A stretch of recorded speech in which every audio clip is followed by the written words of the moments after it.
Welcome back to Industry of Cool. Today we are with DJ Borges. Hello, from everyone. Pero Let Me Tell You podcast. I think you're so cool.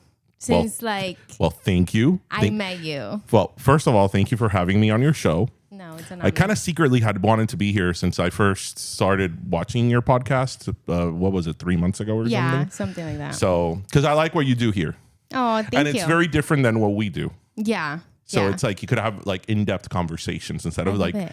comiendo mierda like Ish and I do. And it's I like comiendo mierda too, but it's good to see somebody else on the other side rather than Ishmael. Like I just get sick of that sometimes. No, but I think you guys have this like incredible chemistry. Like you guys. So first, I wanted to say that you are DJ is like the dream guest at your dinner party. Like I feel like he is someone. Have you ever watched Curb Your Enthusiasm? Yes. With Larry Davis, where he's like, oh, the middle person in like the dinner table, that's you. Like I am so like, if I had you in my dinner party, you're like in the middle because you can do topic after topic. You have an opinion, which I love.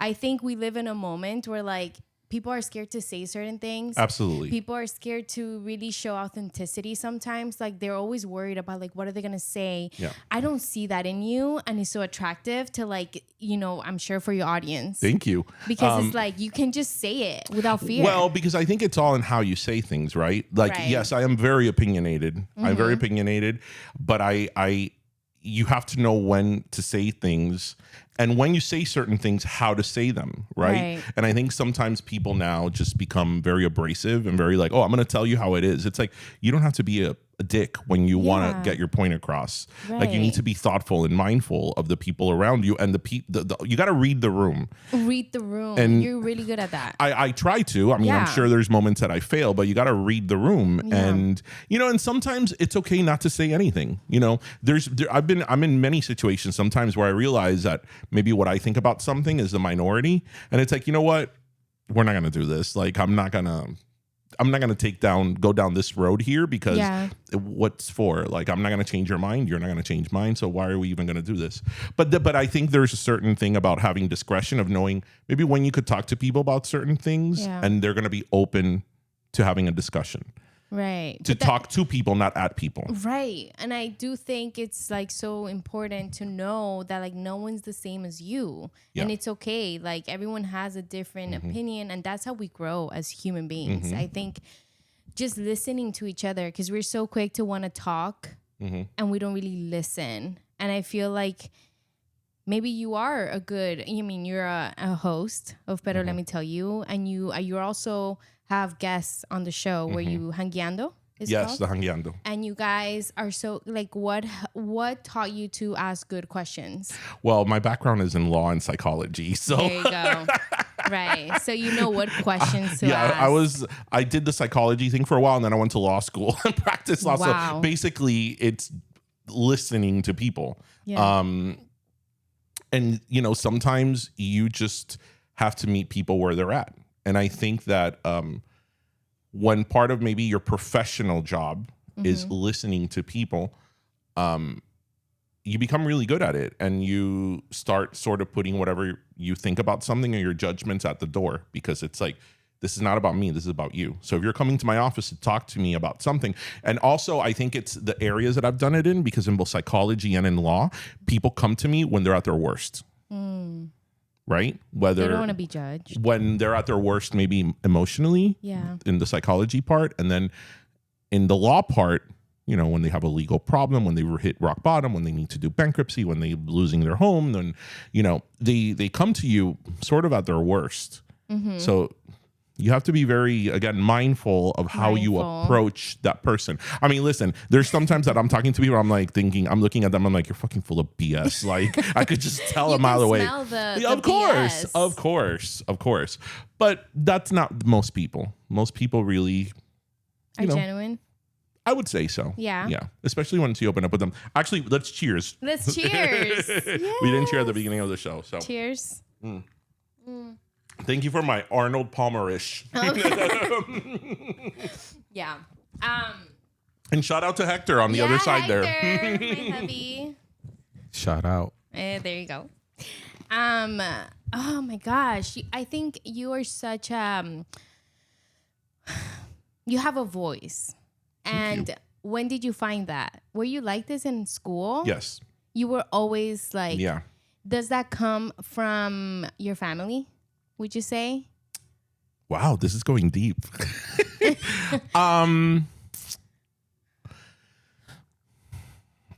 I think, without getting too personal, Yes. I think I went through a special set of challenges as a child or as a teenager that I kind of wasn't in a good space, and that made me sort of very empathetic to people, because I always, from an early age, sort of remember thinking like, I don't know what's going on. Like, I could see you all happy and great, but I don't know what's going on in here. I don't know what's going on at home in the four walls of your house. Like, you never know what somebody's struggling with.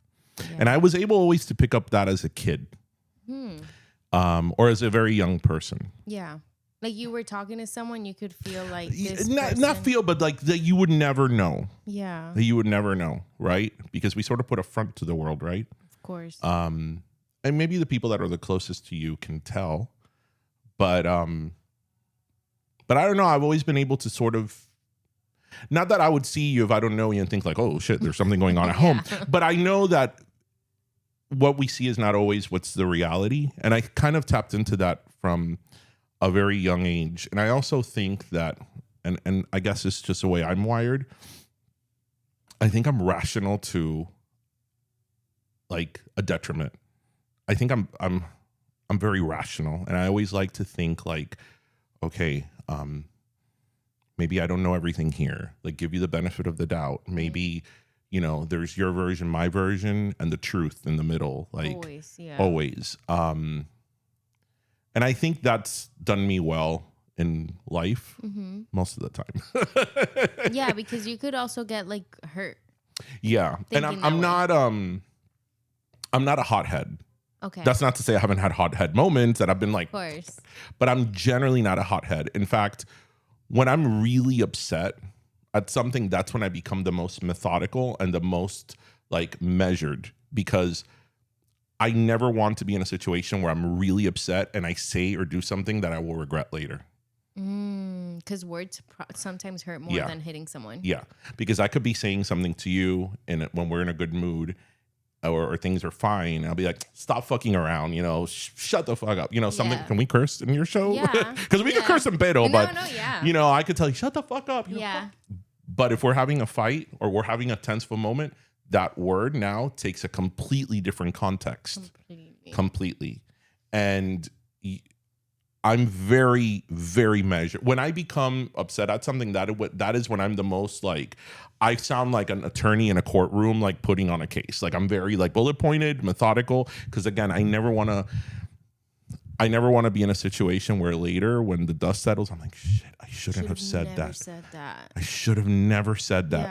Yeah. That doesn't mean I have never done that, but I'm pretty good at being measured. So yeah. So what do you do? Do you step away? You go to the bathroom? You breathe, or like you just go there? That's a great question. I mean, it depends on the situation. Right now, it's a little bit different because, again, without getting too personal, I have a special needs child, and that's been a whole other.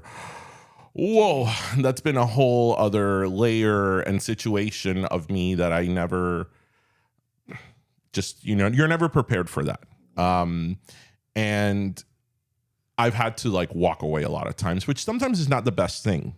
Really? Yeah, because sometimes you need to address it straight on, and when you have a child, it's a little bit different because now, his mom is in the mix as well. So like, I can't also walk away and leave her with the situation on her own. So, it becomes a little complex, but again, trying to be measured, trying to be like rational and be like, que no te explotes.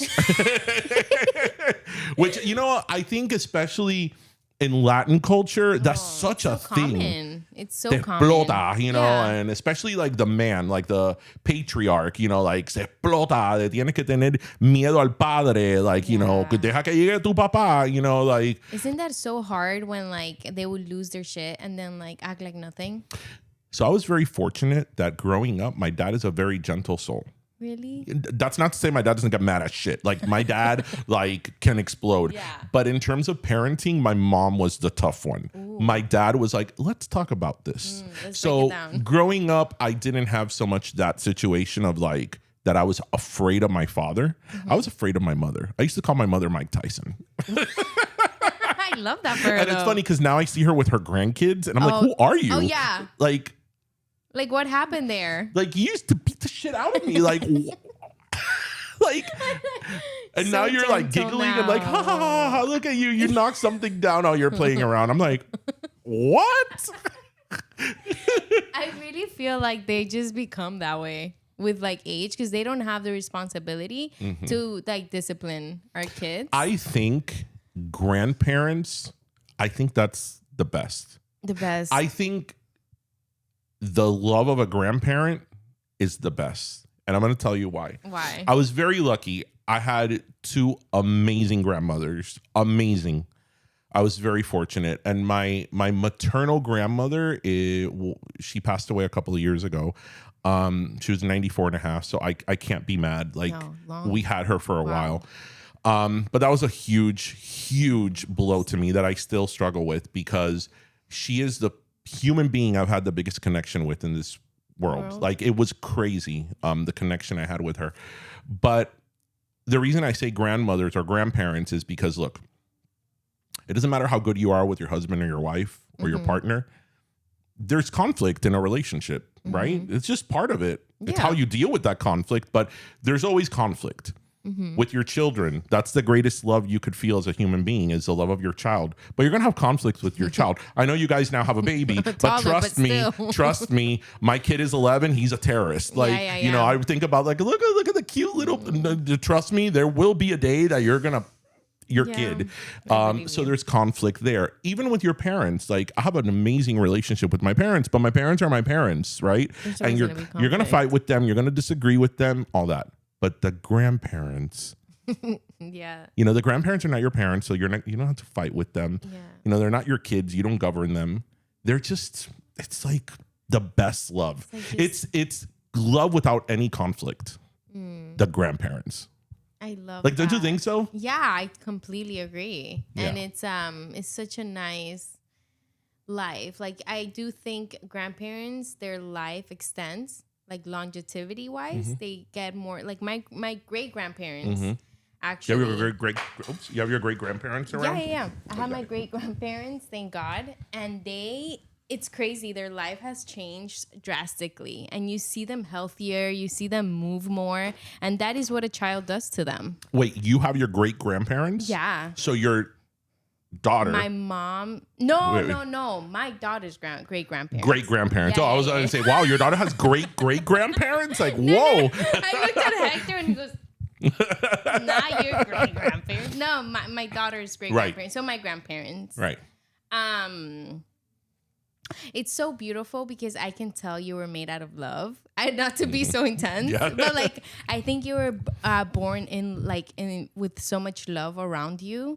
That I think that is now it makes sense that you have such a loud voice and you have so many opinions that you feel free to know when to say it and how to say it. But I think that's so beautiful, and that's what we're trying to do with our daughter. Like I think when you're born in a household that you can just be yourself and speak up, like it's noticeable. I think that well, thank you. I think that for me at least, I had a very good childhood, all things considered, because like, you know, I was born in Cuba, so I dealt with the whole immigrant coming to the U.S. thing. Know that. Yeah. So, I mean, I came when I was a year and a half, but I remember being 5 or 6 years old and, you know, my dad had 3 jobs. My mom cleaned houses, you know, your typical immigrant experience. My parents wasn't any different than your parents or whatever when they first got here. But I remember, you know, again, like most people that come, you know, are immigrants, my parents having to work their ass off to get me a Nintendo for Christmas.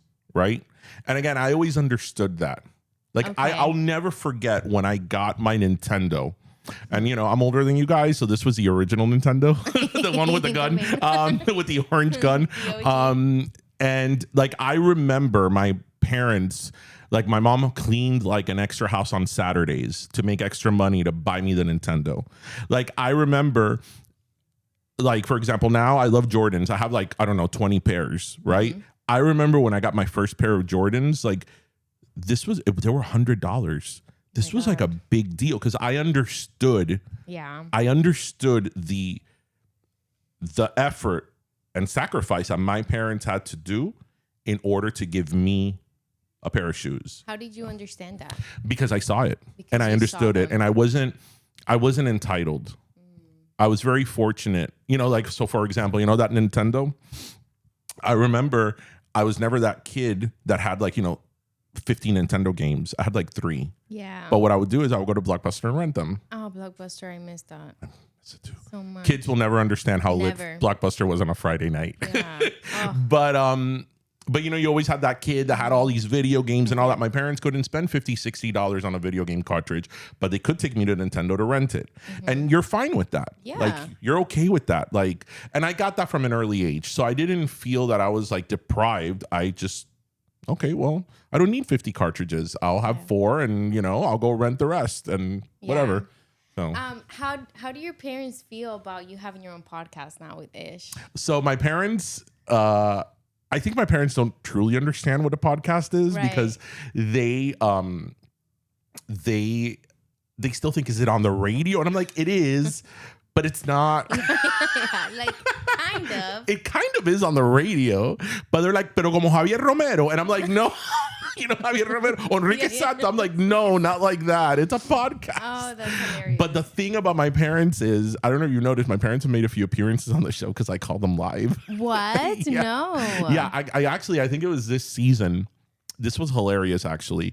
My parents, for some reason, my mom calls the Olive Garden the Oliver Garden. El Oliver Garden. El Oliver Garden. El Garden de Oliver. I don't know why, but a lot of people do that. They add an R. I don't know why. I don't know. Or S. You don't remember mansions? Mansions. And then cameos. Yeah. And always adding an S at the end. An S or an R. And then one day I was talking about that on the show and we were cracking up and Junior was cracking up everybody. And I go, hold on. And I call my mom. And I put her on speakerphone so the mic's picked up and she's like, Mom, ¿cuál es el restaurante italiano este que nosotros vamos que a ti te gusta mucho que dan los pancitos? She's like, es el Oliver Garden. No, I love her. They should change the name, actually. So actually, it's funny that you mentioned that about my parents in the show. So throughout the years on Pero, I give a lot of stories of my parents because that's part of the experience, right? And Pero, let me tell you, we talk about so much about like being in both cultures, right? And that's such a big part of it. Like as we say in Spanish, los disparate that my parents made. I say that the first 10 years that we were in this country were the training years. Like you don't really know what you're doing, right? And everything's new. Everything's new. You don't know what you're doing. So I give a lot of stories about that. So my parents have sort of become like listeners, have really tuned into like my parents' stories. And one of the most popular ones, this is an ongoing thing.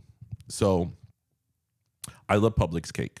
Oh, me too. It's the best cake. I always buy their cake. Publix cake, especially when it's made to order. Oh my God, yeah. So yeah, every year I ask for my parents to get me a regular Publix cake, like made to order, but nothing fancy. Half buttercream, quarter sheet, half vanilla, half chocolate. Yum. Yep. They get me the wrong cake every year. What? So this became like a running gag on the show, and I even have pictures that I would show. Like one year, my mom got me corn muffins. Another year, which this is one that and I say these stories, and the listeners like really tune in. Another year, my birthday's in October. Another year, I have a picture of me holding the cake my mom got me from Publix, and it was a wreath. And I'm like, how the hell does she get a wreath in October? And it wasn't like a fall wreath. Do you think they do it on purpose? So then finally there was a year, this was 2 years ago, that I told my parents, I told the listeners, I'm like, This is what I'm ordering for my birthday. This is what I'm going to tell my parents to get me. Let's see next week. Because it was like the week before my birthday. I'm going to tune in with you guys and tell you what my parents got me. So that year, this was maybe 2-3 years ago, I wanted a Mandalorian cake. And I literally screenshotted the Mandalorian cake from the Publix website. I sent it to my dad on WhatsApp and I put, this is the picture of the cake that I want. It's from Publix. I want a quarter sheet, buttercream, half vanilla, half chocolate. When you go to the bakery, don't speak. Just give them the phone. Just give them the phone. Don't speak. just go, esto es lo que yo quiero. And at the Publix by my parents' house, everybody speaks Spanish. Yeah, so like our house too. I just show them the phone. Show them the phone. I ended up getting a vanilla round cake with balloons. And my father was like, pero esto es lo que yo ordené, eso es lo que tú me dijiste. So I share this story with our listeners. Wait, so they haven't gotten the right cake for you? So I share the story with my listeners, and they were cracking up. So then the following year, which was my last birthday, everybody was like, DJ, like, what are your parents going to get you this year? And they freaking got it right. And you were like, oh, and I showed it on Pero. I showed it. You did? Because I told them, okay, this is a cake that I'm going to order. Yeah. And it was the Mandalorian cake again. I was like, maybe second time's the charm. Right. And they got me the Mandalorian. I was a little disappointed. Yeah, you were like, wait, this is the exact thing I wanted. I was like, damn it, you got me the cake I wanted and I got to eat it. I wanted your cake. I was like, you just ruined my content. Honestly, I think it's iconic. Yeah. I think your parents are iconic. I wonder if they did this on purpose. I wish they did. You know, I have a few people that have told us that they're like, they're trolling you. No. No. Latin people, older Latin people don't troll. No, right? They don't know what that is. Well, my mom did. One day I wanted a dog for my birthday. She got you a cat? She got me a cake in the form of a dog. Okay, that's pretty dope. You know the Publix cake that is like a poodle? That one. And I'm like, now it's funny. You know, now since you said you like Publix cake, I think people that don't live in the South don't understand what Publix is. How amazing Publix cake is. Publix subs, Publix chicken pops. The chicken tenders. The chicken. Fries. Just everything Publix. I don't know what I would do without Publix. People are like, oh, H-E-B is better in like Texas, or Wegmans in the Northeast is better. I'm like, bro, but do they have a pub sub? I mean, you said that so perfectly, bro. But do they have a pub sub? Like, no. Oh my gosh, okay. So your parents are part of the Pero, let me tell you, without being present, like physically, literally. We got a lot of stories about them. How do you keep yourself private though? Because you're such a public. Because I think that there's a way that you can give. Like I just told you a story about my parents. Yeah. I told you a story about my kid. Yeah. I think you could share things about your life without being like oversharing. And I think that now people just overshare too much. And honestly, I don't like to hear people oversharing. It's funny you mentioned that because last week on our latest episode right now. What number? 356. Yeah, I think so. Something. Yeah. Ishmael was talking about what makes something cringe. Okay, yeah. And I said, I think oversharing is one of them. Yeah. Like, I don't need to know who your doctor is and what your doctor told you. I don't need to know things about you and your significant other. I don't. Okay, so now that we're talking about that, I think my heart goes like, I don't know if cringe is the right word, but you know how it was like first week of school and I know all these kids, all their schools, like they have like a board and they say like their teacher and their favorite color. I think that's oversharing and it's kind of dangerous. I don't know. Have you done that before? So when my kid first started school, when I would post that picture, I would put a little apple or something on the private information. I love that. But now since then in the close friends circle that you could put your stories, the people my close friends are like, they see it. Yeah, it's my family. Everyone. It's my family. It's a little green button on Instagram. Yes, I've seen that. That's only for the people that you put. So it's like literally my family. Yeah. So I mean, they know what school he goes to. Yeah, but not like your public viewers. And even actually, I stopped posting a lot of things about like I'll post him every now and then. Yeah. Like Tristan comes on the show sometimes. Really? Yeah, he was on the show 2 weeks ago. Oh my gosh, but he sits down with Ish. He doesn't sit down with me. But it works. It works well. It works well because him and Ish are very close. But yeah, oversharing. It's like, I think again, you could share things about your family, about your friends, about your kid. Yeah. But that's it. I don't need to give you details of like, right, I was here with this person doing that. Mm-hmm. And I think that you could still develop a connection with people without oversharing. I don't know why people feel the need to overshare. I think, especially when you get to know people, one of the most interesting things is to like, you know, I may know you, but one day we have a conversation. I'm like, oh, really? Like, you're into that? Like, so am I, you know, or like, you went to this place and you loved it. So did I. Like peeling the layers and getting to know people. It's like, how do you say that? Oh my gosh. When you get to be with someone and share that moment, it makes it so special because it's sacred.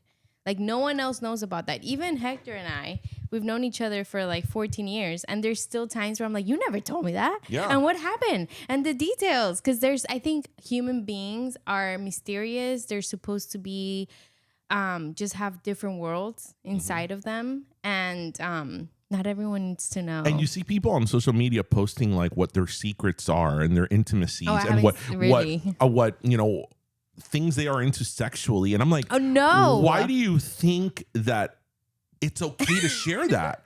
Like, oh my gosh, yeah. Mm-hmm. I mean, isn't part of the sort of trajectory of getting to know someone in any capacity, whether it's in a friendship or a romantic one or even a colleague, isn't part of the trajectory is like learning about each other? Yeah, it's like, it's exciting. Yeah. If you know everything about someone, why? I mean, friendships and like what you just said, like, why do I need to ask you certain things? Like, I already know. It keeps it exciting and entertaining. Okay, so you went to law school? Yes. And then? For better, for worse. Why did you go to law school? Well, it's a long story. So I have a background in psychology. I studied psychology. I did that for a minute and I just wasn't fulfilled. Because I think when you go to college and you get your degree, you think like, oh, I got my degree in blank and now I'm going to work in that. And this is what I was supposed to be doing all along. And I sort of did that in psychology and I wasn't fulfilled. And then I was always like that smart kid that wanted to learn. Like that's something that still is very relevant in me today. I'm always constantly in the pursuit of knowledge. Like I want to know and learn and know and know. I can tell you have topic after topic after topic after topic. Yeah, because I love to learn. Sometimes it pisses me off when I don't know something. Like when I hear somebody talk about something, I'm like, why don't I know that? And it's like you can't know everything, right? Like when I told you about Labubus. Right. But you know what's funny about the Labubu? You remember my face. I was like, what? Yeah, but you know like, the what thing is that? After you mentioned Labubus to me, then I don't know if maybe it's because that was the first time I paid attention. Yeah. They were everywhere. Like, now every 5 minutes I hear about Labubus. Yeah, I don't like them anymore. But so I like them at some point. You introduced me to Labubus. Yeah. So anyway, also it was the timing. When I decided to go to law school, a lot of people went to law school. And also I always knew I wanted to go all the way in school. Like I wanted to get a PhD. That is something that for me was a goal. It was a goal. I wanted to be a scholar, but that's a very personal thing. Like I realize that you don't need that to get ahead in life. You don't need that to make money. It was a personal thing for me. Like I wanted to be that person because I love the higher learning environment. I love being in a classroom and I love like challenging.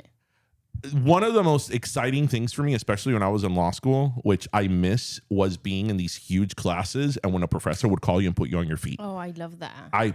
I thrive in that. I love hearing. And it's funny because then other people are terrorized by that.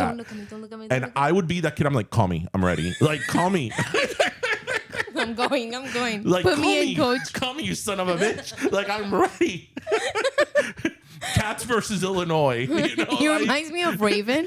Do you remember that episode that she keeps like putting her hand up? Oh, that's a Raven? Yeah. I was that kid in law school, and I loved that environment, and I loved learning about the law. Yeah. Loved it. I was sort of obsessed with it, and in law school, I sort of not majored, because your major is law, but my concentrations were litigation and constitutional law. And I got to tell you that nowadays it's really good to know your constitutional law. I know that's right. And then, the thing about con law is that then when I hear people say something like, oh, that's your First Amendment right, I'm like, shut up. No, it's not. Because that's like the new thing. Yeah, like when people say, oh, I got fired from my job because I said so-and-so and they violated my First Amendment rights. I'm like, that's not the way the First Amendment works. A private entity can fire you for any reason they want, especially when you're in an at-will state like Florida. Yeah, period, point blank. But, people talk. No, but you know what? I love that. Like, I wish I wouldn't had a friend like you. Because everyone needs not a yes man, but someone that will tell them and help them. Like when you care about someone, you're not going to be like, yeah, you're right. Because that happens. No, I very gently will tell you, hey, maybe this is... I love that. This is maybe not the way. Yeah. Maybe you should reconsider. Yeah. You see? Or look at other options. What a dream friend.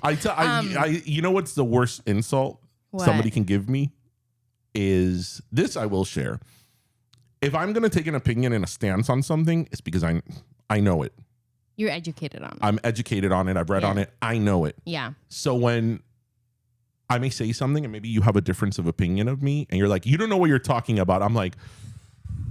It's like when someone calls me crazy. Like, whoa. Yeah. It's like, prepare. Do you know the sleepless nights that I have? Prepárate, because you're going to go down. Yeah. Without a doubt. You may disagree with me and you may have a different, because sometimes. Which is okay. It's totally okay. We may both see the same thing, see the same object, but see different things. That's in everything, right? That just happens. So you may have a difference of opinion of me, and that's great. Yeah. But don't tell me I don't know what I'm talking about. You don't know what you're talking about. Oh, no.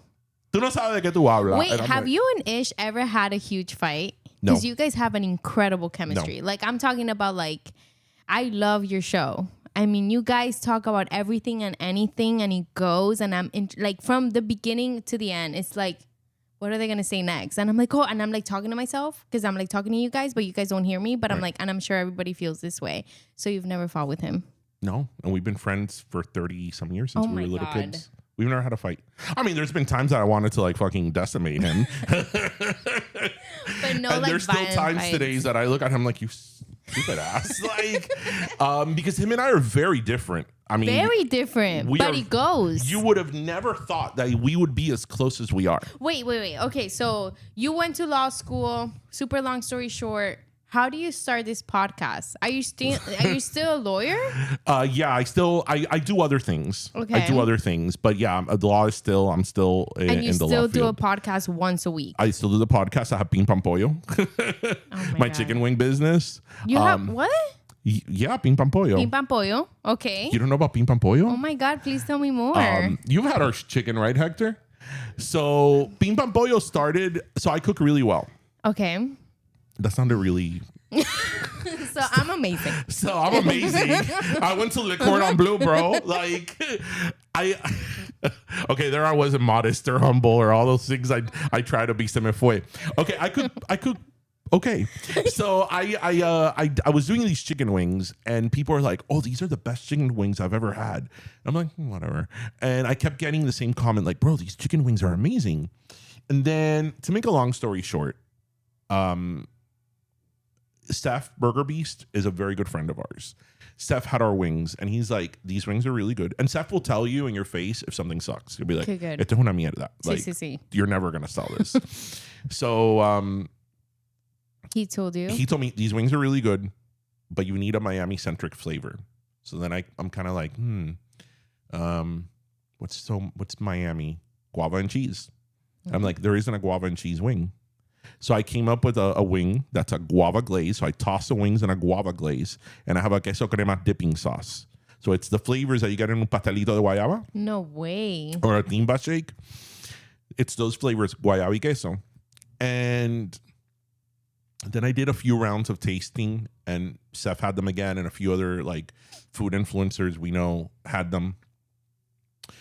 And I was like, okay, maybe one day I'll sell them at like a random place, and then Ish and Seth. I mean, I'm making a very long story very short. Right.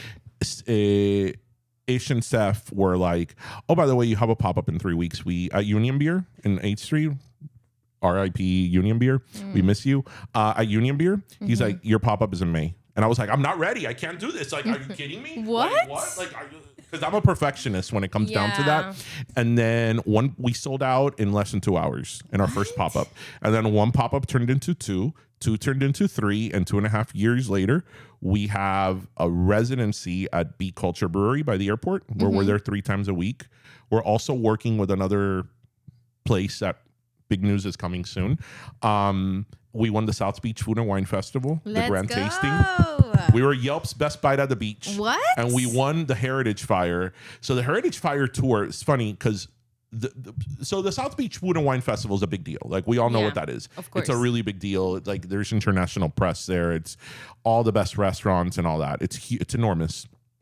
And the Grand Tasting especially is all these, like, hundreds of restaurants, and we won, and people vote for it. And I was very, very, like, humbled to win that. But the Heritage Fire at the Biltmore is another, like, sort of cooking competition, but that one is, like, really high end. Like, that one, it's smaller because it's at the Biltmore, and they do it in different cities around the country. It's like a tour. But when it comes down here to Miami, it's like Michelin star rated restaurants, like, or James Beard nominated chefs. Like, a James Beard is, imagine an Oscar. Right, but in the cooking world, like, the top restaurants in Miami go there. But I'm talking about, like, high end restaurants. Yeah, like, and there we are, our little chicken wing pop up. People were doing, like, a, braised short beef with a balsamic reduction with a pork belly, no sé qué. And I'm like, here's my chicken wing. Here's my chicken wing. So I was like, we're not even a restaurant, we're a pop up, and we're among all these people. Wow. And we won.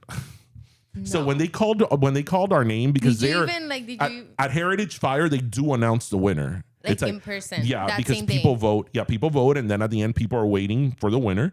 And it's very, like, there's a stage. It's like, yeah, like, and Spotlight. the winner is, I was already cleaning things up. You're like, I need a. They were like, they said ping pong pollo, and I was like, whatever. And the people next to us were like, I think you guys won, and I'm like, won what? I just came here. I just came here so people can have our wings, and then they were like ping pong pollo again for, like, the second time, and I'm like, the people next to us, the restaurant next to us was like, you guys won, and I was like, what? I kept thinking, like, there was a calculating error. Yeah. I think they missed the that's and that incredible. Was very, So now, because that was something I never expected that to happen. No. I never expected my chicken wings to take off like that. I mean, so now it's like we're really. So what is it? Where do you find them now? So right now they're at Bee Culture Brewery, which is a big brewery by the airport. We're there Wednesdays, Thursdays, and Fridays. So we're there 3 times a week. Wow. So we have our full menu of chicken wings, chicken sandwiches, and then we have big news coming soon that I can't talk about yet. No. But no, we're going full force with Mi Pan Pollo. And this is something that was sort of unexpected. So wait. So you see clients, you still have your clients. Yeah, more like the consulting side. But the day job. Then you have your wings. Yes. And then you have your podcast. Yes. And you do all of that. I do all of that. Every other And I have a child. Week. And you have a child. Wow. Yeah. I mean, who just started school this week. I'm inspired. I need a... I have a very good calendar system in my phone. I love that. I love when I first, when I went on, pero let me tell you, I was like, I want you to be on my podcast. And you're like, I have, but you tell me the day and, like, we'll make it happen. Yeah. So it's like, what an honor to have you here. Thank you. But I told you, I'm like, give me the day because it's going to have to be like a month in advance because my calendar is, like, full of little colors. No, it's I can't imagine. I can't imagine. I love that for you. Okay. 500 Days of Summer. Yes. Is your film. Yes, it is. Incredible film. It is. Incredible soundtrack. It is. Actors. Everything about it. Everything. But why did you pick that movie out of so many? That's a good question. So it's funny because you just had when I knew I was going to be on your show, I went through a short film list of films that I love. And it's funny because one of your guests, I think it was last week or 2 weeks ago, had The Matrix. Yes. And The Matrix is probably my favorite film, the first one of all time. 1989. It goes back and forth between a couple of them. But I love The Matrix. I love it. I'm obsessed with The Matrix. But The Matrix is not, for me, one of those movies that's thoughtful in terms of feeling, right? Okay, yeah. The Matrix, you love it for the music, for the technology of The Matrix, like how they did that movie, how badass it is. Outfits. So I wanted, well, I mean, first of all, he already did it. So I was like, there was The Matrix. Okay, let me go. So then I thought about other movies, like one of the movies that I'm obsessed with also, like obsessed, is The Shining. Love that movie. But again, The Shining is, it's not like on a personal, like on an emotional level. And then 500 Days of Summer, I've always loved that movie. And why I picked that movie, because I think that movie, first of all, it's a great conversation piece. It is. Because there's so many people have so many different opinions about that movie. Different perspectives. Different perspectives. Based on your life. Exactly. Exactly. You may see that movie and see a completely different movie than I saw, and we're watching the same movie. And also depends on the age you're at. Depends you might on see something your age, your life experience. Right. Because honestly, I'm glad you mentioned that. I don't think you could really understand that movie until you've gone through certain things. 100%. So if you see that movie as an 18-year-old, which I did in high school or even less than that, I was like, that is so beautiful. Yeah, there's things that are not going to hit you. But as a 30-year-old, okay, now I get it. And again, as you said, perfect actors, soundtrack, the script. I love that movie's very different. It's not really a love story, as the intro says. Immediately. It's a story about boy meets girl. Yes. But this is not a love story. Yeah. I love how the pacing of the movie, that it's not linear. And I'm like, this is one of my favorite films. And this is a great conversation piece. I was like, let's do 500 Days of Summer. It's incredible. I think... that's why I'm having... Because you asked me what drink to get. Yes. And I was like, okay, what drink is summer? And I'm like... an Arnold Palmer. Oh, that makes sense. Lemonade and iced tea. We're going to have a PSL. Spiked. And I'm having La Rubia because, because we love La Rubia here at Cultura House. We love it. Exactly. Okay, 500 Days of Summer. Okay, Summer is based on a real person, right? It was one of the... what does it say? Summer's a real name after one of the screenwriter's ex-girlfriends, Jenny Beckman, right? When you watched this film, when was the first time you watched it, first of all? So that movie came out in 2009. I saw it probably like 2011. I didn't see it in the movie theater because that movie, I don't know if you remember, it was what they call a slow burner. Yeah. That movie sort of was an independent movie. It was shot very differently. It wasn't like a blockbuster. It just stayed in the movie theater for a very long time. And by word of mouth, people started seeing it more and more. And it was never like on the top of the box office. It was like in the middle. Yeah. But it was there. It was more of a marathon, not a sprint. These movies that open up huge and a month later they're out of the movie theater. Yeah.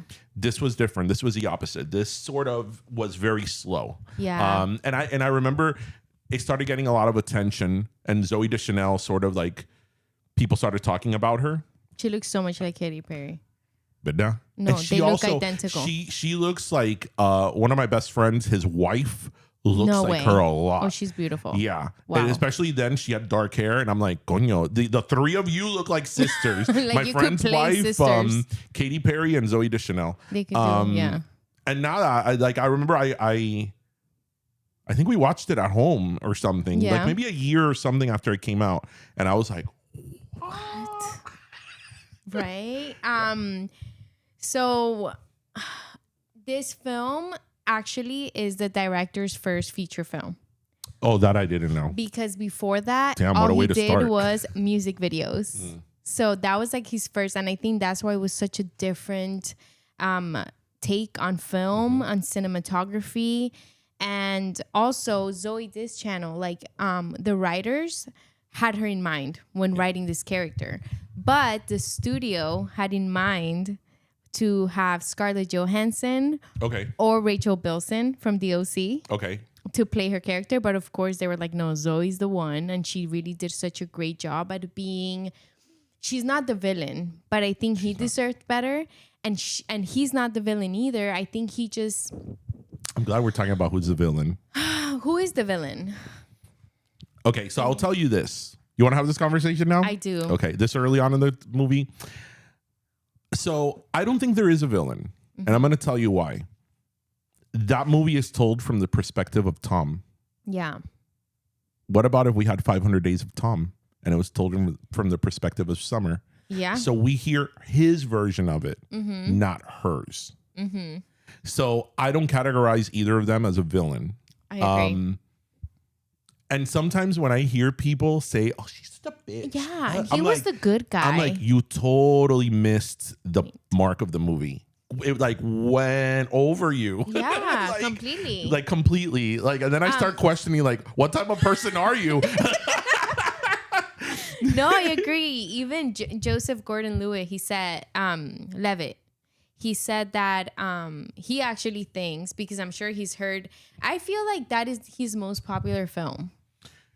Other than 10 Things I Hate About You. That, I mean, he was very, I mean, he's had a lot of big films. Yeah. But I think the thing with 500 Days of Summer is that it's a cult classic. Cult classic. Yeah. And people always remember that like feeling and he actually said, because I'm sure he heard a lot of people being like, oh, but poor, good guy and this and that. And he was like, well, actually, he thinks his character is actually immature and projects unrealistic expectations onto Summer, which is the truth.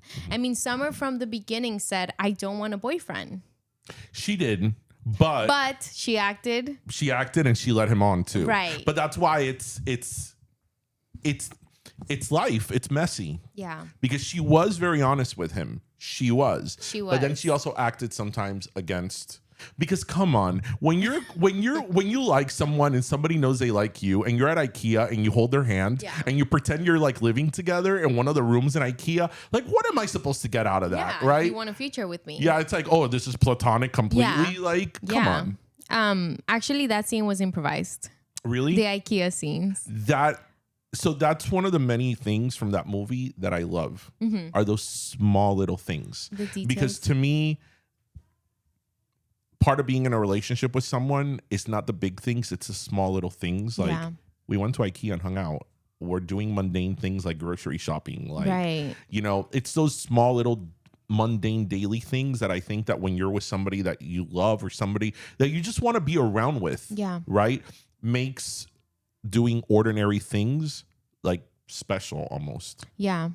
So like I think of that like in their IKEA scene and it's like, oh, and then later in the movie when they go to IKEA again. And it's completely different. Yeah. I think, so I'm going to side with Summer for a little bit. And I think it wasn't fair to her because Tom wasn't really seeing her for who she was, but his idea of her. Because she was very clear from the beginning. And one turning point for me in the film was when his little sister had to go and check him.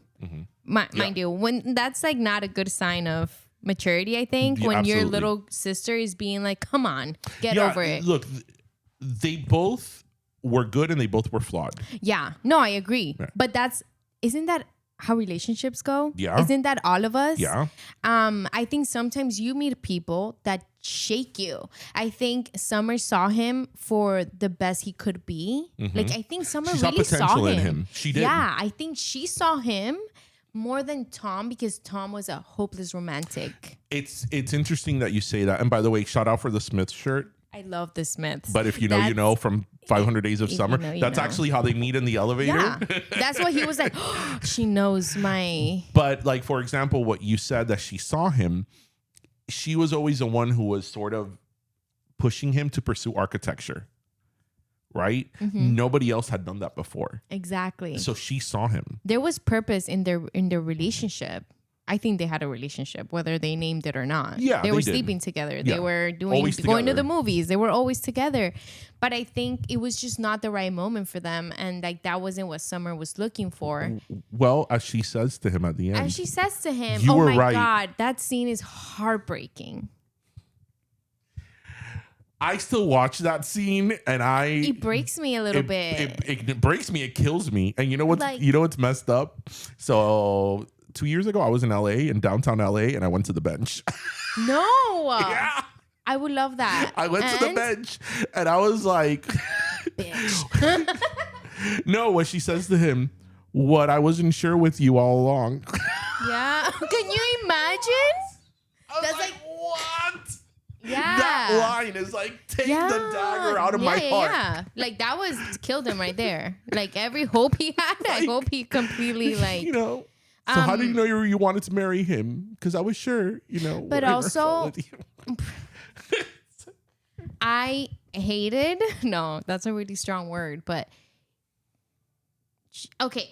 Oh my God, this film is so iconic and so amazing in every piece of it. She invites him to her engagement party, and he's just standing there. That scene is my favorite shot of the entire film. You know what's sort of weird? What? Is that as you're talking about this, we're playing the soundtrack in the background. This is the movie that's the song that's playing. Song. Yeah. Oh my gosh, it breaks my heart. Okay, so that scene. So we're talking about now the scene. Expectation versus reality. So one of the reasons why I picked the movie, to go back to your first question, is that that's currently somewhere right now where I am in my life, and just the things in my life that I'm sort of struggling with is expectation versus reality. That we expect things to be a certain way, and even though we're telling ourselves like, bring down your expectations, bring them down, we still, I'm despite obstacles or challenges life has thrown at me, I think I'm an optimist most of the time. So it's just in my very nature. Again, the song is playing in the background. I know, his song's killing me. I'm about to cry here. So like, you know, even challenges I have with my son, you know, with him being special needs and all that. Like I create an expectation in my mind of like these are the things I want to do with him. These are things I want to do in life and all that. And then the reality is different. And I think that scene in that movie, obviously in the movie we're using it in the context of their relationship, right? But that is such a prevalent issue for I think most people, the expectation that they have. And I'm talking about expectations that you set yourself, not that people set on you, right? Because we're always talking about, the expectations people put on you. No, I'm talking about the expectations you put on yourself. And the reality of it. And that's something that I still struggle with. Yeah. And in that scene, it is so perfectly and painfully captured. That's the exact right words to describe I think scene. You have to be dead inside to not watch that scene something. And not feel something. Yeah. You got to feel something. Either anger, sadness. And kind of when then the screen moves to the reality that, he realizes she's engaged. And it's like, oh my God, it's like a dagger again. This guy just goes through it. Yeah. When he runs it's out, terrible. It's just like, but it's I feel like this film is so relatable. You know, like we've all been there. We've all met someone that is like, we're just not meant to be together. I've been Tom. Right. Same. And I can think of, we've all been Tom at one point. And I can think of like places I had gone with an ex that then I go and I'm like, oh, this is where we were at. And like this happened. And now it's like I hate it. And now here. I'm alone and miserable. Yeah. Bro, oh my God. When she's getting married, the shots of her getting married and he's going to his job to like get the. Also, don't get me wrong, Summer really cared for him, genuinely, but just not the same way that he thought. You know, her being at his bench and like, I thought I would find you here. And she's so cute with it. But I think that a movie like 500 Days of Summer challenges the viewer in, a term that's used nowadays very much, the binary. Things are not always about good and bad and bad and evil. There's not always in real life, in conflict, it's never like I'm the good person and you're the bad person, right? Right. And so many times we want to put things on a binary. Yeah. Like you are good, you are bad. Yeah. You're evil, you're godly. Like I think it's more complicated. Life is gray. Yeah. Life is gray. Each of us have both. And of course, and there were a lot of things that Summer, she was, as you said, very honest, very upfront, But she also led him on. She did. But here's the thing, though. There is a moment in that film that when he goes to visit his little sister at soccer practice, and this little sister is like the wisdom of the film. Yeah, she has his number. Wonderful. She sits there and she says, this line has helped me move on from relationships or situations that she says, you're remembering all the good things. Look back again, and this time really look at the situation.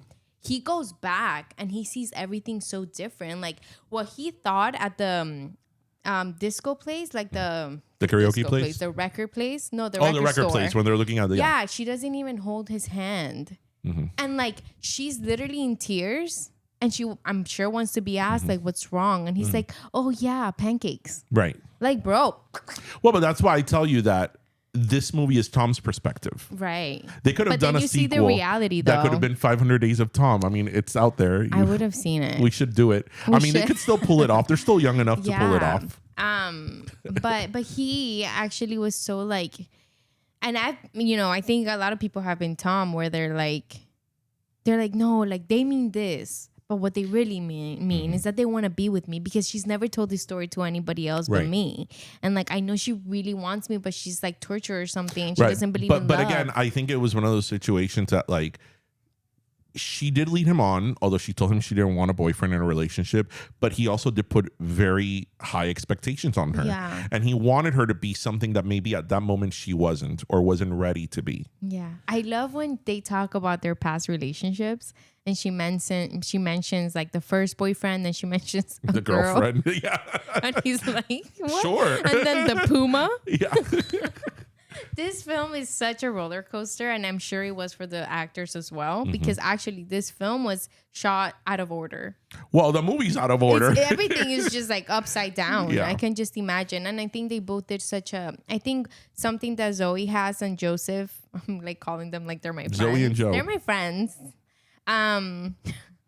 Is that they're so cute looking. And like what they go through is so ugly at times. I think they're very relatable. Right? Because Tom is not like, this fucking stud that just walked in and you're like, whoa. She's not this like fucking, bombshell. She is a cute girl. Like cutesy. She's a cute girl. Yeah. He's a, okay looking guy. Like they're both very relatable people, which I think makes the story. That's why it's one of those things that the planets aligned and they got the perfect casting. I really did. Because like, for example, Scarlett Johansson, I think she's great. Yeah. But I think Scarlett Johansson is way too like va-va-voom to be Summer, right? Well, different type of sexy. The only person I would have thought, but she's older, could have pulled off Summer as a younger would have been like Drew Barrymore. Oh, I see that. Because Drew Barrymore is that combination of quirky, cute. You know who? I think Winona Ryder. Back in the 90s. I could see that. Oh yeah. my gosh. She was the most relatable person, I feel like. Yeah. I forgot what I was going to tell you, but I was going to tell you something. It was like perfect casting. It was a perfect. Oh, yeah. And actually, Joseph Gordon-Levitt. Almost said Levi? no. Levi almost said no because he didn't want to do another romantic film. Like 10 Things I Hate About You. But then he read the script and he was like, wait, this is not romantic. You know this what? What? I think he is so sort of underrated. And he's a filmmaker. Because I think a lot of people don't realize that maybe you, Hector, like how long you guys have been following his career. He was on like Third Rock from the Sun. Yeah. As a little kid. And it's funny because looking at him as a little kid on that show, you would have never thought, you would have thought that, okay, the show ended and that's it. He was a kid star, whatever. That he would have turned into what he turned into. He's such an intelligent actor. Yeah. And, unfortunately, as I'm sure you've discussed here on your show several times, Hollywood has certain boxes. Oh, yeah. You're either the stud, the leading man, the action. And I don't think that he fits any of those boxes. No, he's sort of on his own, but yet he's been in all these big movies. And because he's relatable. He's relatable. He's relatable. Doesn't he look a little bit like Heath Ledger? I feel like he looks so much. He trips me out every single time. because he looks, and he was working with Heath Ledger in 10 Things I Hate About You, and then you see them like that, and you're just like, oh my gosh, he looks so much like him. Because I think, again, back to the casting, I think that like if they would have casted like very stereotypical Hollywood people, like let's say like for the male lead, they would have casted like a Henry Henry him, or they would have casted like Brad Pitt. Or a Brad, younger Brad Pitt, and they would have cast it as the girl, I don't know, Kim Kardashian, like something like that. She's not an actress, but something like that. Is. Very, very sort of moldy personas. It wouldn't have been as relatable. No, it would have not. I don't think it would have worked. I think some films work because of the actors and an incredible script. And you know what? This film reminds me so much. The way it's shot, like those like stills of like the record store and this and that. It reminds me of that movie with Jim Carrey, The Eternal Sunshine of the Spotless Mind. Yes, with Kate Winslet. Yes. Oh, that's a great movie. Oh my gosh. That's a good one to have on your show. That is an incredible film. That's a good one. That is the best film. And it was risky to get Jim Carrey to do that role. And he murdered that role. It was risky for her too. For her as well. That was not too long after Titanic. Yeah. So for her to do the Clementine? monster that was Titanic, to then a couple of years later do this sort of independent out there movie that was, she is someone, there's two people in terms of actresses that I love to just sit back and watch their filmography, and it's Meryl Streep and Kate Winslet. Meryl Streep. Yeah, Kate Winslet's incredible. Do you are you big into Meryl Streep? I adore that woman. Have you watched Kramer versus Kramer? Yes. It's one of my favorite movies ever. The backstory was that she had just lost her husband. When she shot that movie? Yeah. No, I didn't know that. And Dustin Hoffman was like there for her, and then he died of cancer. Oh, I didn't know that. And you can see him in what film did we see him recently that I told you? Oh, that was Meryl Streep's husband. Was it The Godfather? No, it was Scarface. I forgot. So there's a lot of that movie in Kramer versus Kramer that was improvised. Wow. Like the part when he like takes the suitcase away from her when she's leaving, that was completely improvised. That is such a good movie. No, my favorite film of Meryl Streep has to be, without a doubt, Sophie's Choice. Oh my gosh. Like from beginning to end. I showed him that movie recently and he was like, it's fucked up. It's so fucked up. It is so messed I studied that scene of picking versus the son or the daughter in my theater class in high school. Yeah, that's just that film. Scene, like it breaks me. It's the essence of the human, like her expression. That woman is the best actress alive for me. I mean, that's why she is who she is. And then you see her in The Devil Wears Prada coming out soon. Yeah. She's like, they're remaking it for Miranda. And I mean, she's just iconic. Miranda Priestley. It's funny because The Devil Wears Prada is not a movie I would generally love. Yeah. It's just not my thing. But I do love that movie, and I love it because of her. Because of her, groundbreaking. And it's great because everybody in that movie holds their own, right? Yeah. It's not like, you were dealing with lightweights, right? No. Because all the characters in that movie are great. Incredible. But she's just there. Like, and then she does Mamma Mia, and then she'll be like, doing all these iconic characters. I know. That's another actress. Meryl Streep actually had struggled with, they didn't think she was beautiful enough. Right. She didn't fit a mold to be a leading lady. To be in King Kong. Yeah. She couldn't be that. That went to Jessica Lange. Yeah. And then she's like, oh, really? Okay. And now I consider her, she broke those molds at such a... I know it's a bold statement to say I think she's the greatest actress of all time. Because I agree. Think when you see a lot of these older movies, like... going back to the 40s and 50s, which was a golden era of Hollywood, like Joan Crawford, Betty Davis, and all that. Mm-hmm. When I see them now, What Happened to Baby Jane? Yeah. When I see a lot of those movies now, yes, they're great movies and they represented a lot in their time, but I think that acting was very different back then. Yeah. Acting was way over the top. Yeah. It's just what it was back then. It worked. I think that the first actress to sort of embody the new wave of Hollywood was Elizabeth Taylor. Oh, yes. Because Elizabeth Taylor came around in the 50s and most of her success was in the 60s, which is more modern. It's more like today.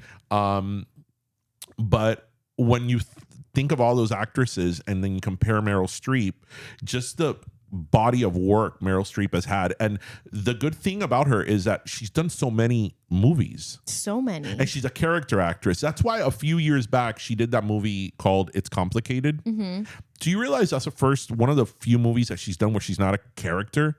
She's a normal woman. Wow. Think about it. It was sort of weird to see her like as a normal person. Yeah.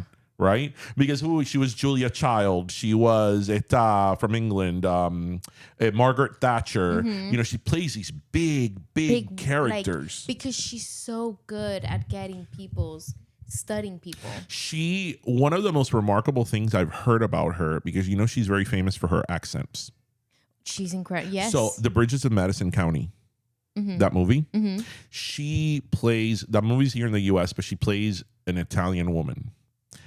I don't know if in the movie, I forget if she is an immigrant of Italy or she is of Italian parents, but she's Italian. Yeah. The accent that she has in that movie is an Italian accent.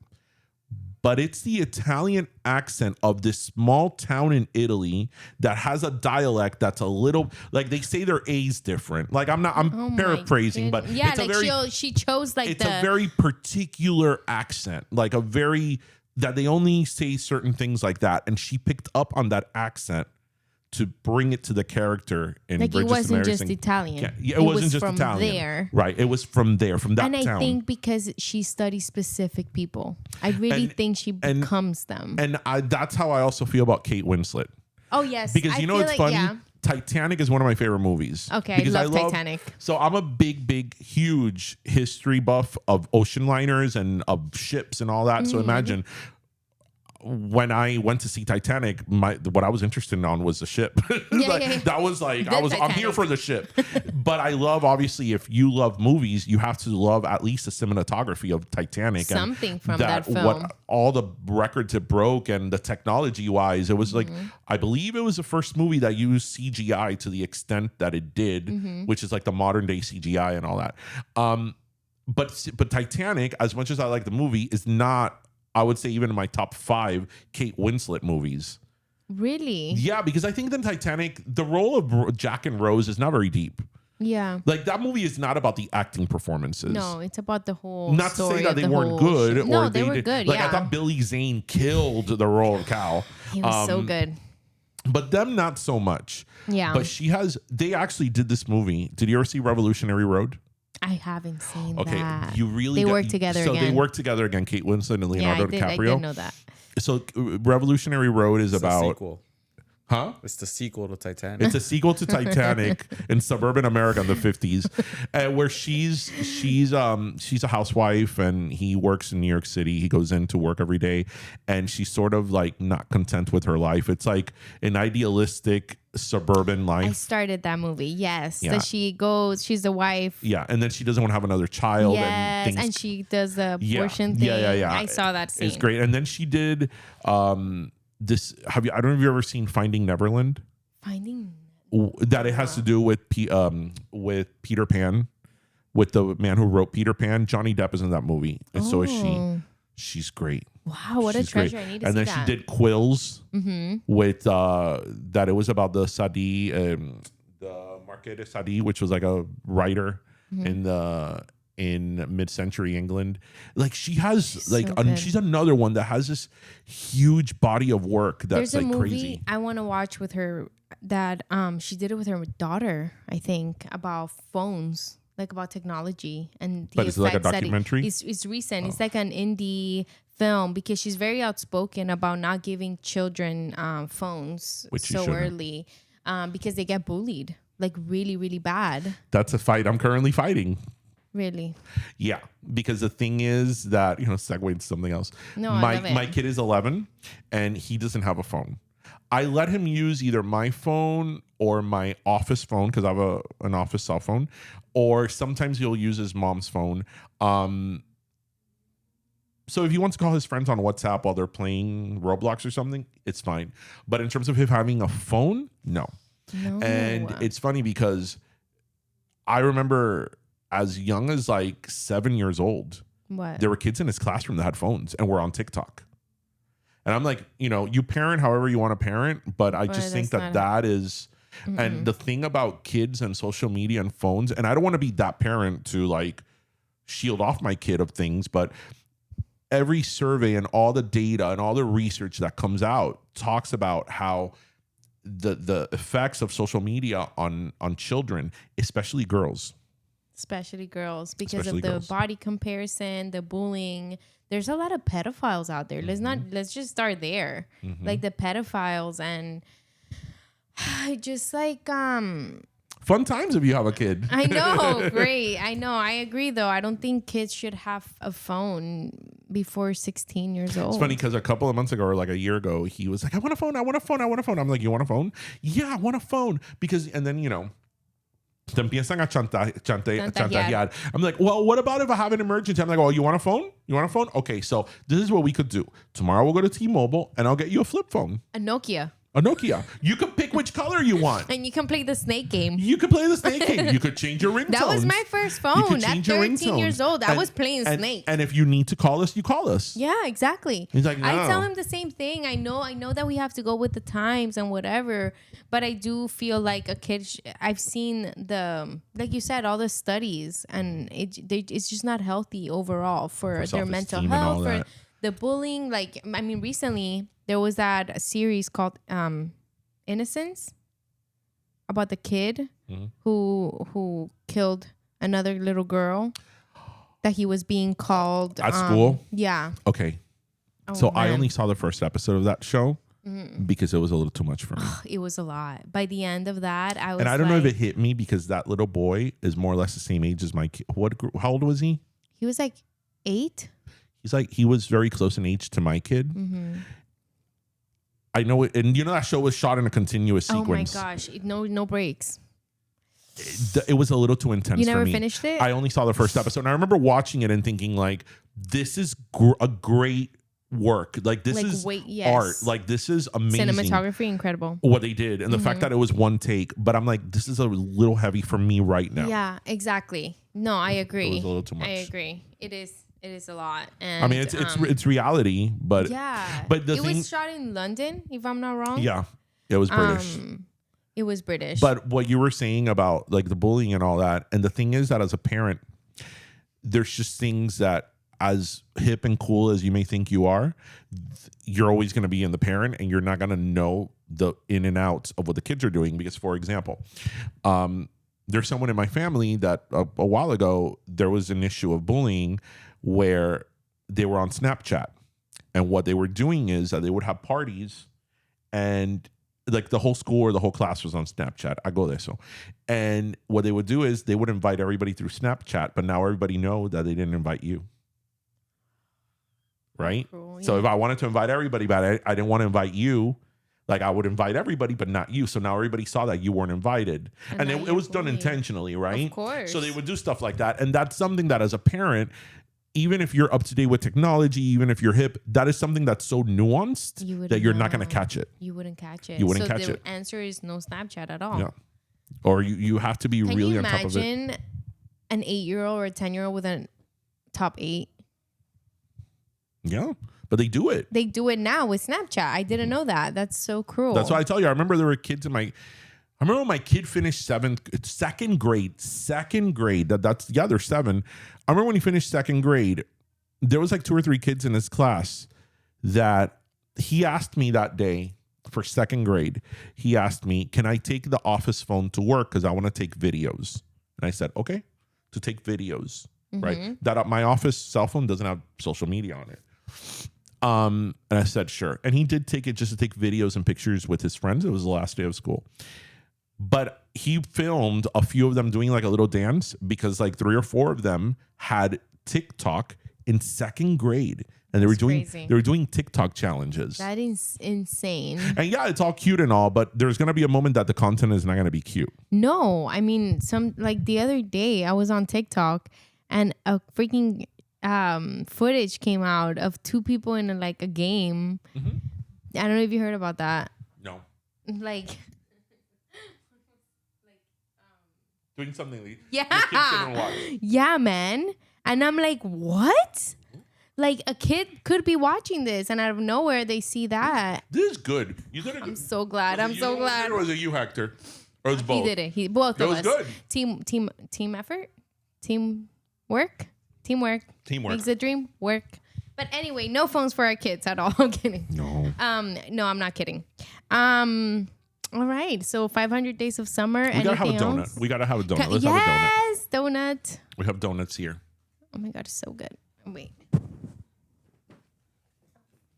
Se cae algo.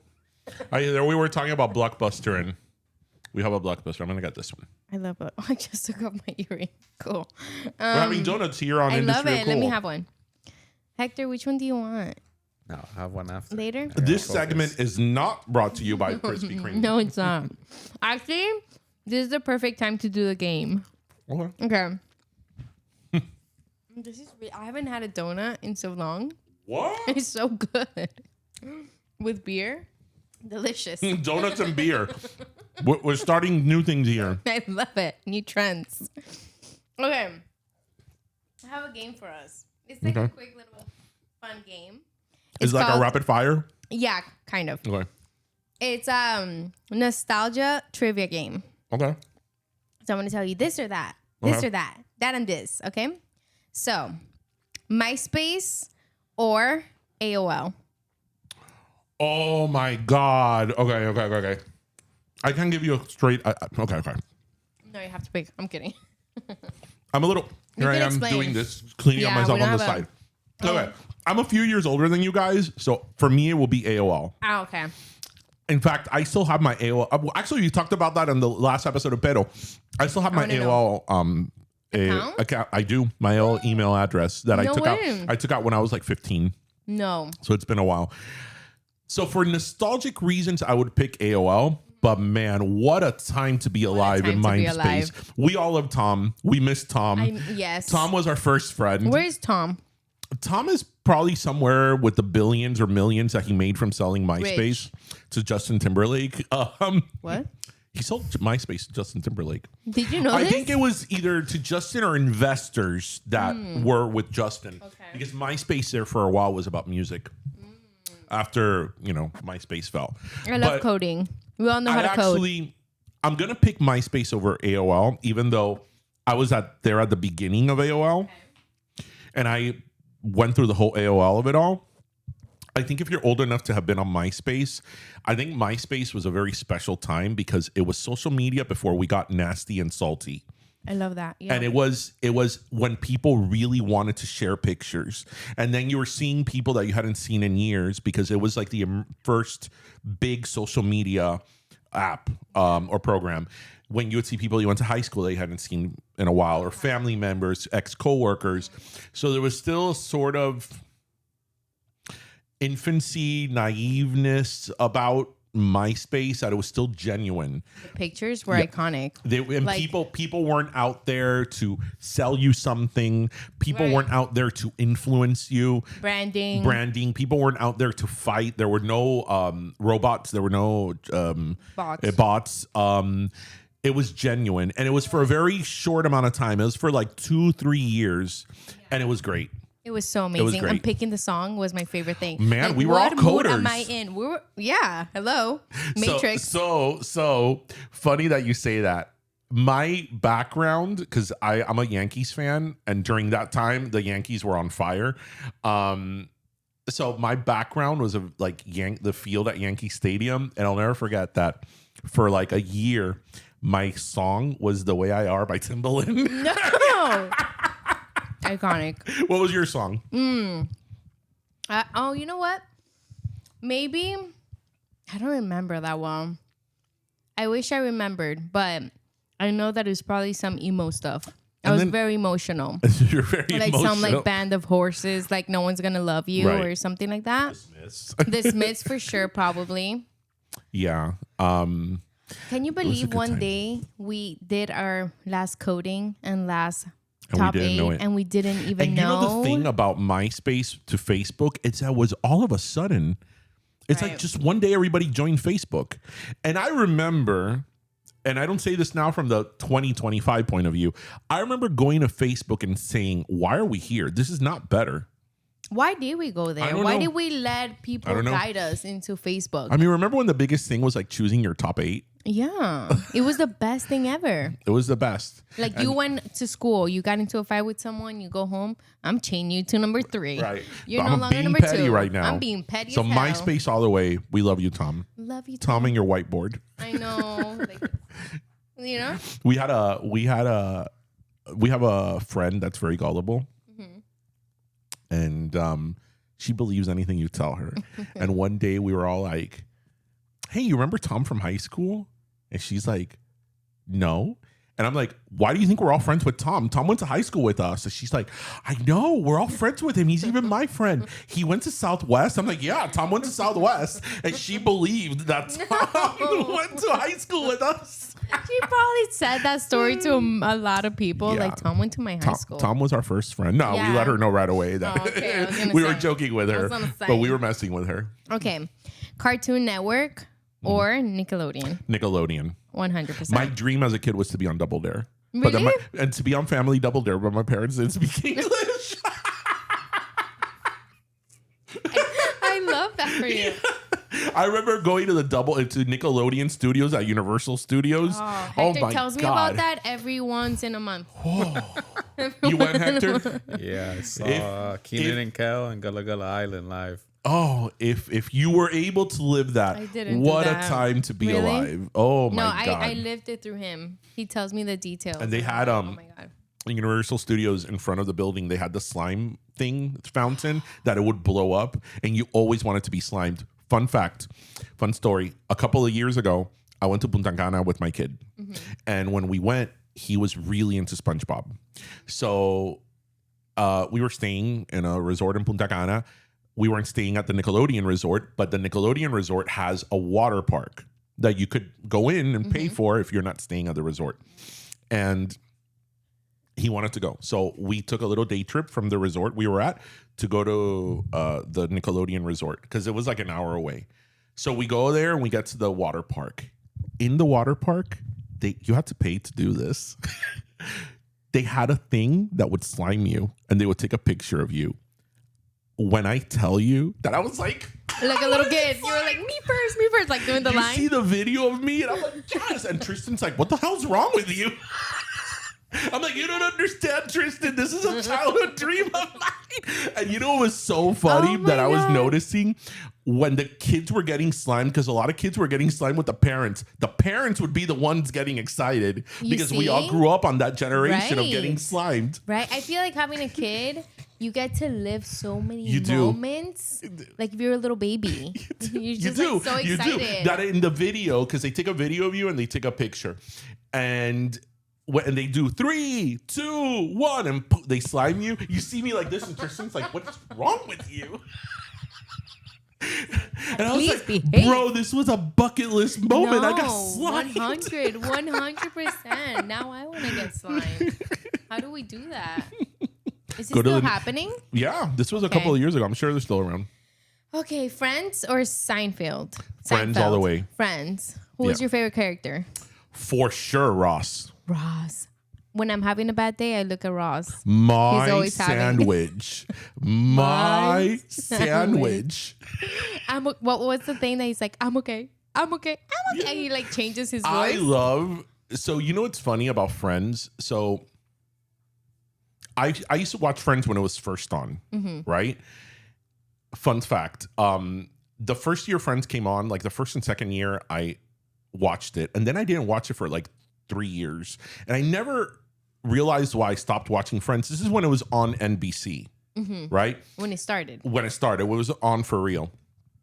I didn't watch it for like 3 years. And then I never really understood why I stopped watching Friends. I started watching it again in like season 5 or 6. And that's because maybe you'll relate, Hector. That's why, because Thursdays was SmackDown. Yeah, he relates. And then this was like the late 90s, early 2000s when wrestling was like, oh my God. Movie. And it was Thursdays at the same time of Friends. And they mess it up between Friends and you're like, oh, that's why. SmackDown. Yeah, there was no chance. But I do know Friends pretty well. In the first 3 or 4 seasons of the show, I thought Ross and Monica were obnoxious. I didn't like the characters. But the thing is that because Friends ran for so long, they got able to develop the characters. Character development. And by the third or fourth season, Ross and Monica were fucking a riot. I love that. I till this day, I watch the scene. I think it's the last season when they go to the resort and Monica's hair gets frizzy. Oh, yes. And she gets the braids. She's so funny. And Chandler's like a treat for the eyes and the ears. No, But I Ross, think their chemistry was so amazing with Chandler. Yeah.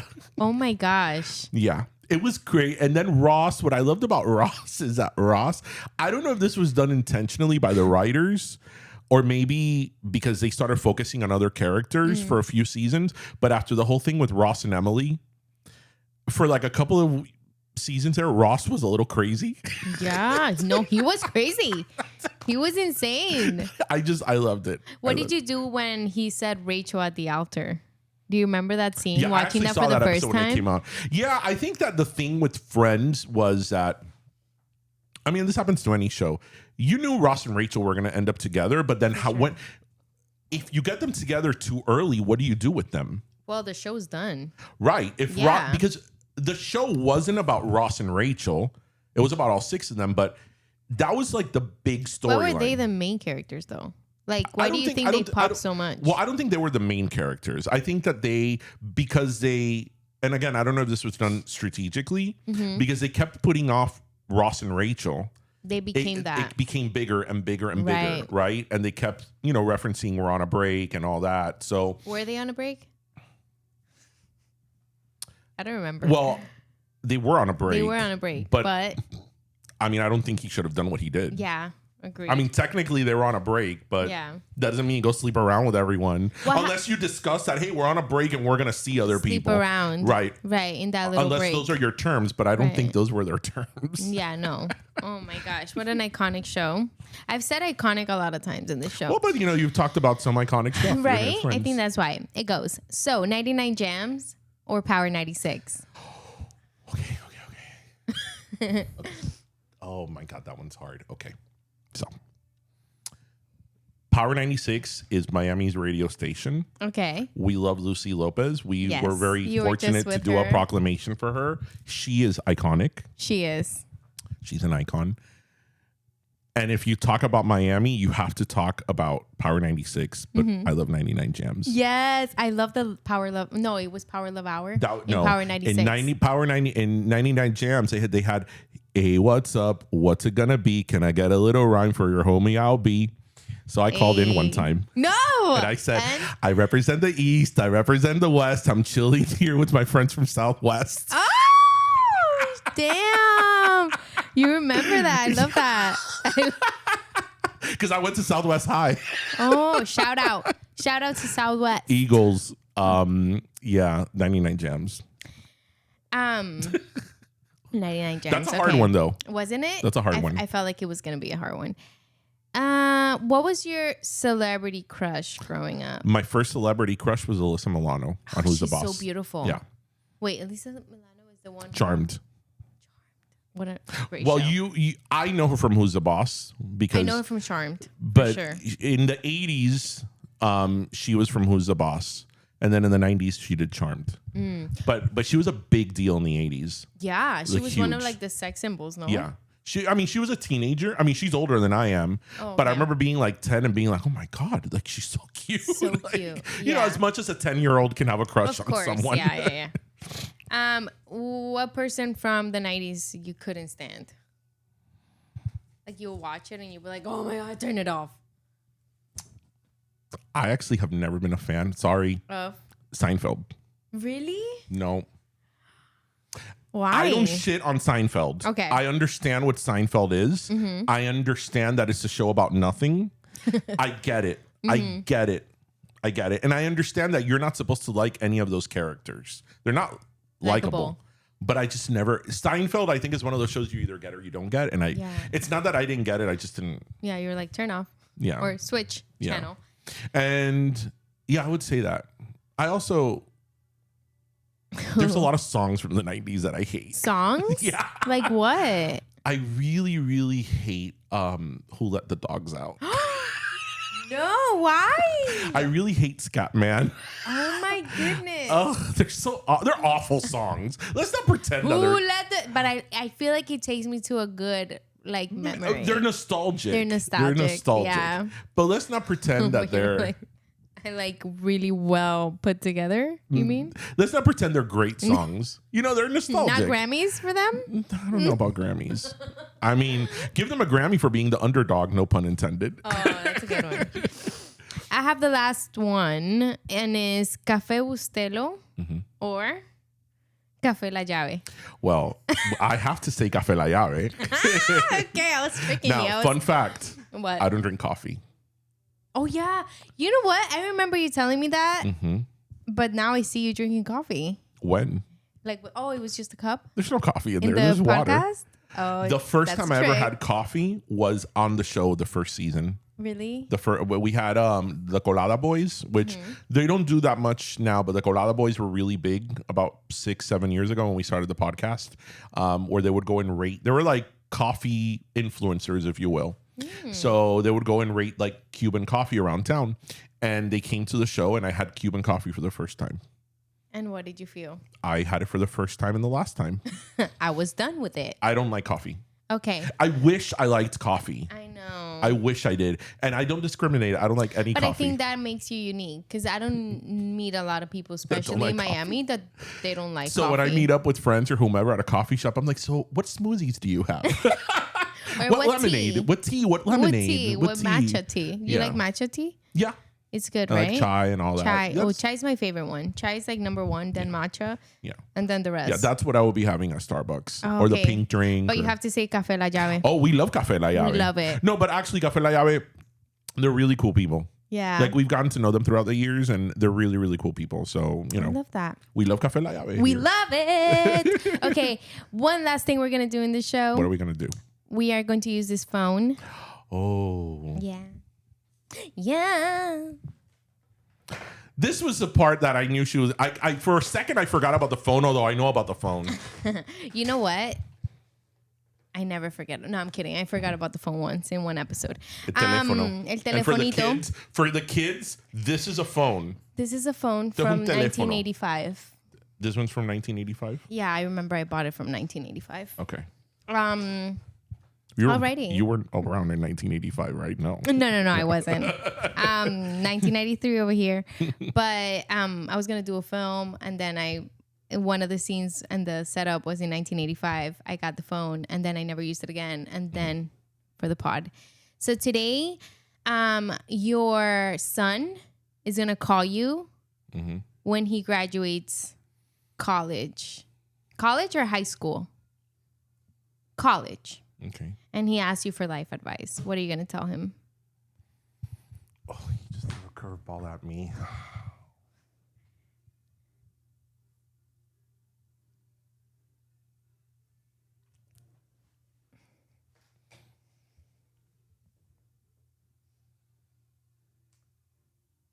No matter where life takes you, always love and be kind to your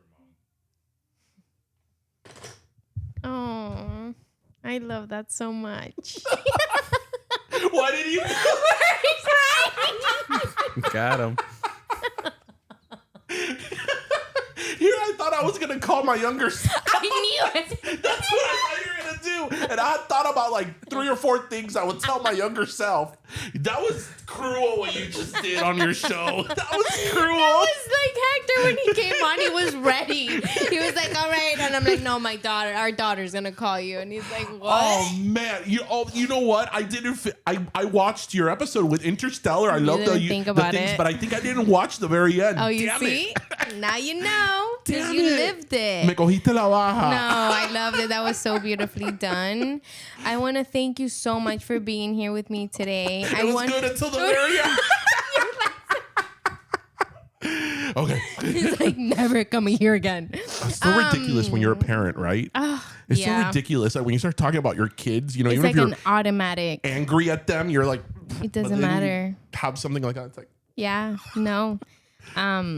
They're everything. And I do want to thank you so much because when we started Industry of Cool, you opened your doors at Pero Let Me Tell You, and you invited me, and you were so supportive. Yeah. And I love your show. Thank you. Shout out to Ish as well. Like, you guys are doing such an incredible thing because I don't think of your podcast as only a podcast. I think you guys are a family, and all your listeners are a family. We call them Pero Primos. Pero Primos, and you guys grow out of love. Like, you guys do everything and you operate out of love, and it's noticeable. And we need more people like you guys. And you know, you guys deserve all the mics that you have and the voice that you have. And I really thank you for being here. And yeah, thank you. Thank you for having me. I loved being here and having, I don't know, we had some good talks. Yeah, it was really fun. We were all over the place. Oh, I love it. That's what I'm into. That, you know, when you could steer off and then get back in course. So thank you. And I love what you're doing on your show as well. Thank you. And it's, you know, what I love so much, I told you when you were on my show, is that it's like good vibes, you know, good vibes. And we need that a lot because there's so much negativity out in the world. More. There's so much. No, good vibes on good vibes on good vibes. Exactly. Only good vibes. Good vibes. So thank you for having me. Thank you so much. Thank you guys for watching. Love you so much. And I'll see you next time. Bye. Bye. Ooh, that was mean.